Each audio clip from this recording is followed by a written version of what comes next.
Dari 12 macam jasa yang disajikan oleh Bank Indonesia itu sekitar 7-8 itu selalu mengalami defisit, yang surplus hanya 4-5 macam. Tetapi yang menarik adalah tingkat surplusnya cenderung tipis, sementara defisitnya lebar. Nah, ekspor barang kan memerlukan transportasi. Kalau kita ekspornya menguat pun, jasa transportasi barangnya juga bayarnya banyak, mengurangi nilai neto dari ekspor itu sebenarnya. Tapi di sisi lain ternyata tidak diimbangi oleh peningkatan kemampuan kita menyediakan jasa itu, sehingga kita banyak pakai jasa asing. Kalau kita lihat ini kan kelihatan sekali tren, dan terutama sejak 2015 selama era Presiden Jokowi itu kita membayar jasa ini sangat besar. Jasa yang kita relatif surplusnya besar itu hanya jasa perjalanan. Bagaimanapun ternyata orang umroh, orang jalan-jalan ke Eropa dan sebagainya itu masih lebih sedikit nilainya dibandingkan dengan yang datang ke Bali, Jakarta, Lombok, Toba, Jogja dan seterusnya. Itu lebih banyak.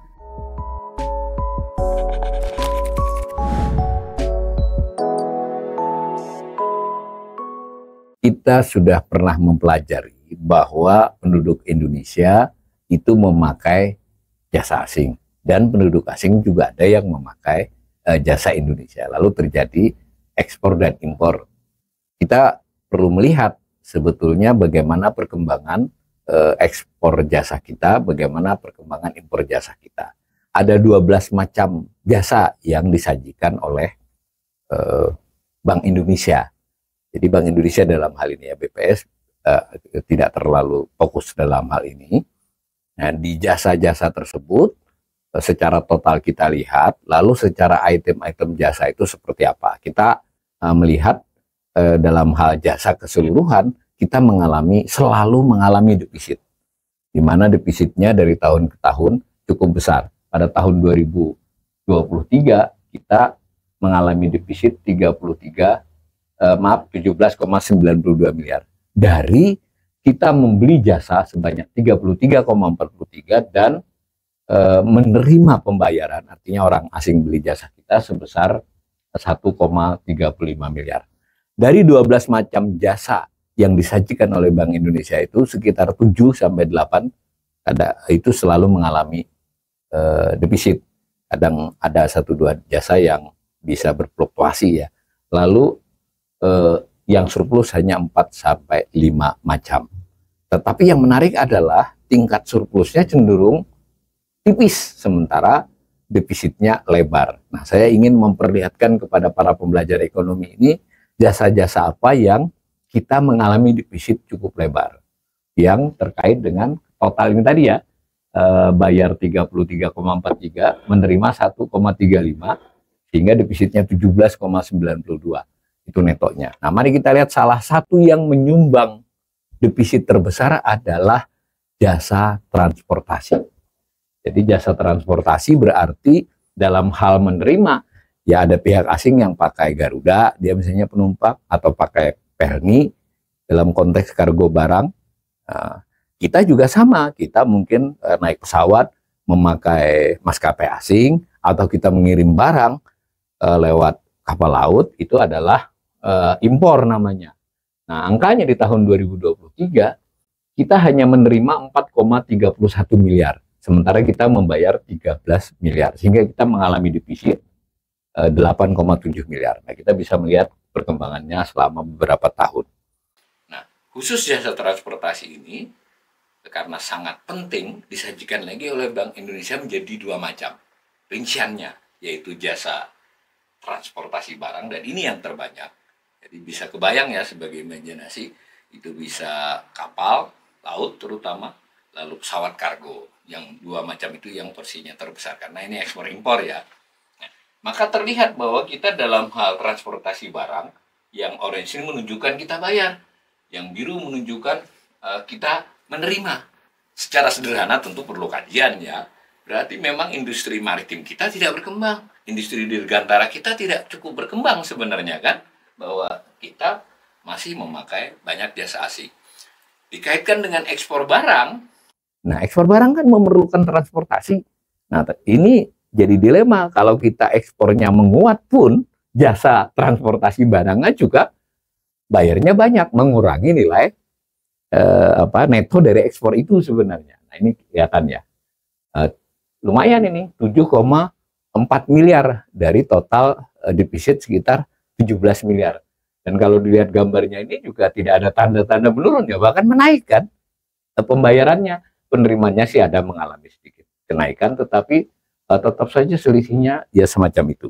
Nah, sedangkan penumpang ya kita agak lumayan sebenarnya penumpang ini. Berarti kan dari sisi pesawat penumpang kita ada imbangan lah terhadap pemakaian maskapai asing. Kira-kira begitu ya. Tentu tidak hanya pesawat ini.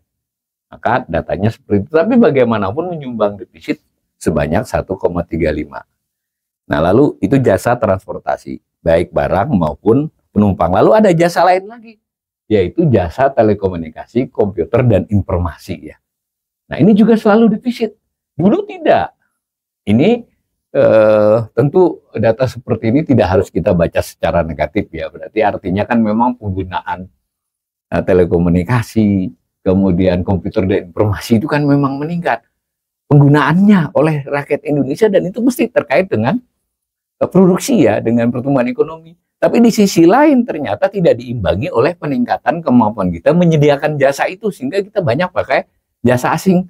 Kalau kita lihat ini kan kelihatan sekali tren, dan terutama sejak 2015 selama era Presiden Jokowi itu kita membayar jasa ini sangat besar. Bisa ya imajinasi jasa telekomunikasi, jasa komputer, jasa informasi. Nah, meskipun kita juga mulai sedikit menanjak ya, dalam arti ya ada juga sih perkembangan. Tetapi secara umum laju perkembangan kita tidak mengimbangi laju penerimaan kita atas jasa tersebut. Jadi dua jasa sudah nih yang defisitnya besar. Ini berapa? 2,72. Tadi sekitar 7 untuk menyumbang defisit kepada total defisit. Nah, ada lagi jenis jasa yang juga defisit. Namanya jasa keuangan, tepatnya jasa keuangan dan asuransi ya. Ini mungkin juga cukup relevan bahwa kebanyakan bisnis kita itu masih memakai jasa keuangan asing. Nah, tetapi kita juga sudah ada pengembangan ya, bahwa jasa domestik pun dipakai oleh asing ada. Tapi dalam konteks data ini kita sedikit harus hati-hati. Jadi cara menghitungnya itu begini. Jadi kalau ada investasi asing lalu berbadan hukum di Indonesia, dia jadi di Indonesia itu masuk Indonesia. Karena PT-nya itu PT di Indonesia, PT Indonesia statusnya, campuran misalnya. Ini memerlukan analisis yang lebih dalam. Tetapi secara umum kita ingin mengatakan, boleh ya saya mengatakan bahwa dalam beberapa tahun terakhir ini kita membayar jasa keuangan asing jauh lebih besar. Tetap lebih besar dari menerima. Berarti sudah ada dua ya. Nah, lalu ada lagi jasa yang tadi yang keuangan tadi tidak termasuk asuransi. Jadi agak berbeda nih dengan pembagian di PDB. Kalau di produk domestik bruto itu tuh jasa keuangan dan asuransi jadi satu. Dalam pencatatan internasional dia terpisah. Jasa asuransi dan dana pensiun ini juga sangat menarik. Berarti banyak kita memakai, mungkin perusahaan-perusahaan swasta kita di Indonesia bisa jadi juga BUMN. Kita harus selidiki ini. Jangan-jangan memakai jasa asuransi dan dana pensiunnya justru memakai perusahaan asing, sehingga kita harus membayar. Dan trennya tren meningkat, diimbangi dan tren menurunnya asuransi dan dana pensiun Indonesia. Ya, kalau mau kajian yang lebih lanjut, kita bisa mengaitkan dengan berita-berita tentang situasi yang kurang baik pada berbagai perusahaan asuransi dan dana pensiun Indonesia. Berarti sudah 3 ya. Lalu yang keempat, nah ini juga relevan, copyright ya, biaya penggunaan intelektual kita juga selalu mengalami peningkatan. Bahwa kita mungkin di sini juga ada aspek di mana kita harus mengembangkan hak cipta dan sebagainya, tetapi tidak dalam konteks yang menyulitkan sebenarnya, tapi dalam konteks perdagangan internasional. Bisa jadi kita kurang agresif ya untuk mendaftarkan maupun untuk kemudian berekspor ria dalam hal ini. Nah, jasa-jasa kita lebih banyak dipakai domestik, jadi tidak kelihatan di sini. Sementara kita masih pakai jasa asing. Berarti sudah ada 3 ya. 4, mohon maaf. Nah ini, 4 inilah yang besar dari 12. Nah jasa-jasa yang lain sedikit tipis defisitnya, dan beberapa jasa lain surplusnya sedikit. Jasa yang kita relatif surplusnya besar itu hanya jasa perjalanan. Saya belum sempat mengasihkan grafiknya.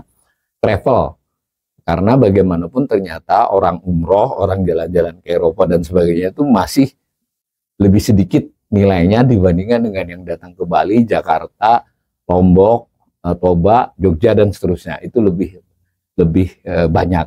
Berarti juga ada clue di sini ya kalau kita mau kajian bagaimana kita mengembangkan jasa pariwisata untuk menghasilkan dalam neraca perdagangan jasa.